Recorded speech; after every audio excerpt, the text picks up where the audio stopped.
All products and services featured are independently chosen by editors. However, soaps.com may receive a commission on orders placed through its retail links, and the retailer may receive certain auditable data for accounting purposes.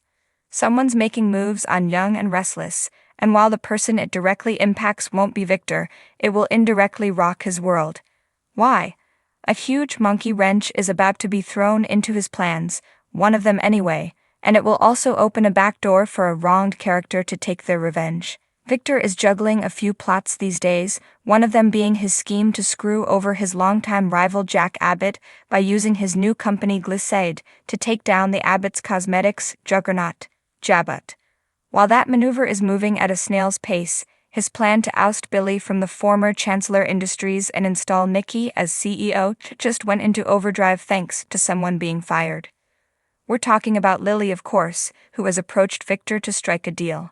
Having no idea that Victor wants to put his wife in charge after the takeover, the wily Winters gal is offering inside information to bring Billy down in return for the mustache reinstalling her as CEO of the company. Victor and Nikki, it appears now, will try to string her along in order to help their cause, and perhaps offer her a lesser position after the dust settles. It all boils down to whether or not Lily's sharp enough to sense that she's being played.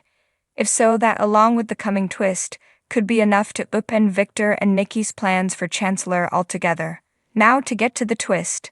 Summer and Chance's seemingly inconsequential catch-up conversation in the park took a turn for the interesting when he alluded to making a risky and radical move at Chancellor, now Abbott Chancellor, before heading over to the office to butt heads with Billy. Typically a laid-back sort, Chance seemed to exude a new energy as he informed his uncle that they needed to clarify a few things. Winona Ryder reveals Jeff Bridges refused to kiss her at audition because she was too young. Given that Billy's portrayer Jason Thompson recently teased someone stepping up at Chancellor, it stands to reason that Chance is making his move. Considering his name is on the building, it's not a stretch. You may be thinking that he doesn't have any experience in business, but we're here to remind you that if a surgeon can become a top-tier executive overnight, so can a cop. Billy's not budging, however, so Chance would be angling for Lily's vacated co-CEO position. If he gets it? Well, that's the huge monkey wrench in Victor's plan we mentioned. Why? The Black Knight's justification for taking over Chancellor is based entirely on the assertion that he wants to safeguard Catherine's legacy. If her grandson, Chance Chancellor, steps up to claim his birthright, then Victor can no longer use that as the party line. Simply put, the Duchess would not be pleased at Victor taking over her company and ousting her grandson, even for her dear friend Nikki. Nope, this would definitely foil the Newmans' plans, or at least put a gigantic wrinkle in them. So what about the revenge we referenced?